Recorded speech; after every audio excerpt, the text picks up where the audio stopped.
Hello kids. Today we are, just bear with me, this is going to be my first attempt at doing an instructional video, and to be quite honest, I've never done this before either. But what's happened to me and my guitar, my Parker guitar, Mojo Nightfly guitar, is the older style bridges weren't really thought out too well. And I'll put this guitar up so you can look at the bridge and you can see there are these little teeny balls which are part of the piezo pickup that pop out, and then thus rendering your guitar in acoustic guitar mode pretty much useless. Here, I'm going to push this forward so you can see. You can look at the bridge there. You can see that the low E string, well, the high E string is definitely done. Both the balls are missing, and on the 6th string, one of them is gone. So, as the newer style saddles, which is, I'm going to replace the saddles, the new style saddles don't really play well, as I've been told, with the older ones, so basically you have to change all of them. So we're going to do this in little segments, and I'll probably cut and paste and what have you, because I'm a videographer, I'm not. But you can see that here is another saddle. This is the new one. If I hold this up, you can see that it doesn't have that ball system there, that it just, the string just rests there, and but the real pain in the tuchus is I have to solder this because it's a piezo pickup. So you can see so far what I've done is, as you can see, I've taken the strings off, and I've also taken my back plate off, and I don't know if you can see, just hit the headstock of the guitar on the fan, but inside the piezo has to get soldered to a contact plate there in the back there.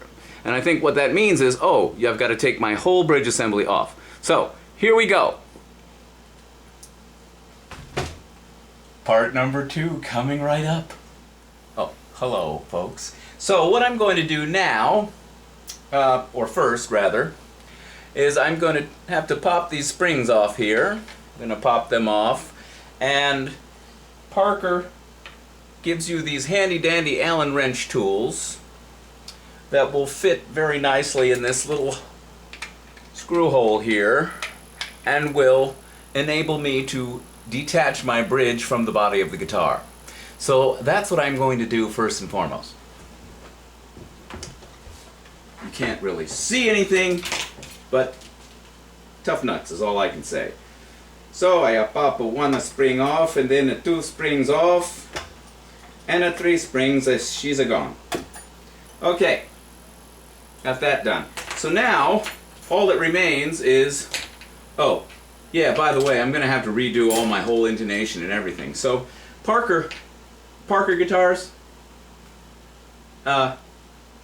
this is nice design, but bad design too, because you can't, it's hard to work on this. Okay, so I'm going to unscrew this off camera, and then I'll show you the pieces once it's taken apart.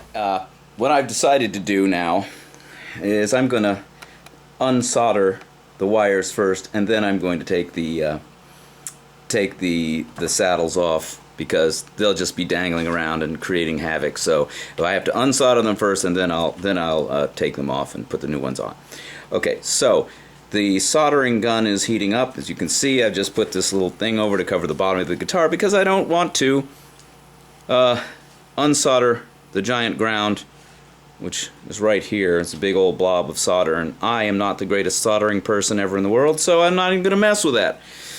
So therefore, I'm covering up the body of the guitar with this lovely placemat, and there. So next installment, as soon as the soldering gun heats. So as you can see, those little teeny wires there is going to be a job, because you've got to have my plan is to use my handy dandy little needle nose pliers and pull up on these wires while I am heating the wire enough to lift it off. And my only hope is that I can reuse the solder that's there already, because tinning wires and tinning the areas that need resoldering usually leaves me in the dust there. So anyway. Okay, let's see if the if the gun is hot. Here it is. Here's a picture of the gun. And for all you novices out there, which includes me, be very careful because you can burn yourself so badly with these things. Okay, so now usually I usually have a big magnifying glass that helps me see because I'm blind. So here I go. So I'm going to touch it lightly to the contact point while I'm pulling up on the wire. And of course, the gun is not hot enough yet. So, oh, there it goes. Okay.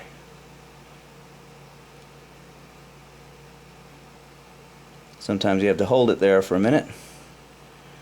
Or at least I do. Okay, class. How not to... Ah, it's come free. Can you see that, folks? Can you see that, class? Ah, the glory. Okay, so you can see already that I'm probably going to need to re-tin the spot where the wire is. So, and that's like, you know, oh joy, because it's a pain. A total pain in the rumpus. So, alright, well, you get the idea. I'm going to cut to the chase and I'm going to go to the next segment, which will probably be taking... So now, they've all, you can see I've unsoldered them all, and I'm going to flip the thing over, and I'm going to unhook these screws here so that we can take the saddles, the individual saddles off. Where's my handy dandy little thing? I think I'll just do one and then you'll get the general idea of that. So here I go unscrewing.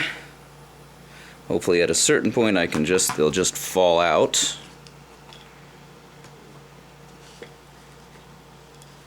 Okay, maybe not. Hey, bear with me, folks. You know, this is my first time, too. I'm doing this for your benefit, so you don't have to make the same mistakes that I'm making right now. So, okay, so I took the screw out altogether, and bam, there it is. Can you see that? Not really. Okay, there's the camera shot of it. It looks like a demented tooth. All right, so I'm going to put the screw back in the hole temporarily until I can put the other one in. Alright, so I'm going to do that with all 6 saddles and then we'll get a gander at the new setup. Okay, well, just a quick shot of what it looks like with all these horror shows removed. So you couldn't see that I threw that saddle away with disdain. But that's what it looks like without the saddles. You can see there's that hole, and the wire has to go through that hole and then attach to this part right here, which I probably will need to re-tin a little bit so that I can get a little bit more solder on there. Or solder, as they say in England. Okay, here's something interesting, kids. You notice that these are my new saddles, right?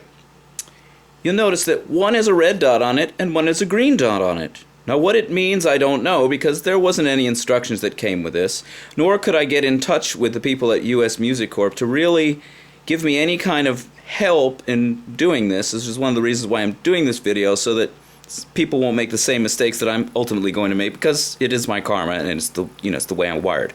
But you do see that there's one red one, one green one. Probably what I'm going to do is put the green on the treble side and put the red on the bass side, and hopefully I will be correct in my assumption that maybe that's what I'm supposed to do, but ultimately I don't know. And if anyone could straighten me out in this department, I would greatly appreciate it. Anyway, just for your education. On another note, kids, I thought this wasn't the case, but it is, and where are you? Okay, you can see that the wire, hopefully it will, okay, it's not zooming in. But I thought they were pre-tinned, like the ends of the wires right here were pre-tinned, but they're not. So I'm going to have to tin each and every contact wire here, which isn't a big deal. But it would be nice if Parker had done that. You can see I put them on. That's what they look like. The new ones look like. They are not anywhere near in tune because you can't do it without putting the strings on. But you can see the wires are sticking through and they have to go to their adjacent spots here, which is sure to be a horror show for me. And I probably will spare you that gory detail because it's going to be a whole bunch of cursing and yeah. So hopefully I can show you the finished product in just a second. Okay, so it wasn't too horrible, although you can see I'm not the greatest soldering guy ever in the world, but however, it's done. They're all pretty much in there, and it's not coming off too easily. What I'm going to do, though, before I put my whole guitar back together again and start working on the intonation, I am going to plug it in and see if indeed the contacts will all work by tapping on them and through an amp to see if they're actually going to work. So I'll flip this thing over and I'll tap on these to see if I can actually hear that I'm making contact with it. So now I just checked it, and even though it looks kind of like hell, I push these wires down a little bit so they don't get in the way of anything. And you can see there it is in all its glory. I guess I attach it back onto its Allen screw technology, and then I put the strings on, and then I worry about setting these up, each individual saddle, for its best intonation, which I'll have to do. Okay, so move to another room here. You can see I just put on one string because I'm just going to show you to do this once because it's boring. But I put on the low 6th string, and the way I'm going to set the intonation is I'm going to play the string at the 12th fret harmonic and match the actual pitch note to that harmonic. So here's harmonic, pitch note, and it's actually, for some weird reason, pretty darn close. A little bit flat. So that means I need to make my space closer together. Right. So the bridge, the saddle, has to come that way. So here we go. And I've got this little handy dandy mover bar that comes with my guitar, and I have no idea really what it's for. I really don't know what it is. And Parker owners, if you got this same bar, please hit me to what this is, because I'm just using it to move my saddle back and forth. And your handy dandy little Allen key dealio that looks like you could open up a can of sardines after that. Anyway, so you can see, let's see if I can do this, position this so that you can see what the heck I'm doing. There, I think that's a better shot. Okay, so this has to go, I said it was flat, right? Well, we can check.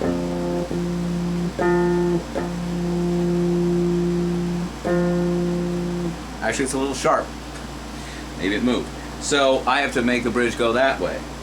So I loosen it, which is actually a little bit loose already, just a hair.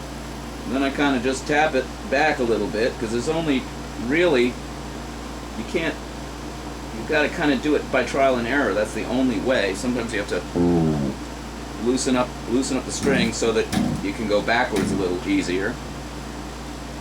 On some guitars are like this. Strats are very, very user-friendly in that department. Okay, so I push it back just a weensy bit, tune it up a little bit so I can get a pitch. Tighten that down a smidgy.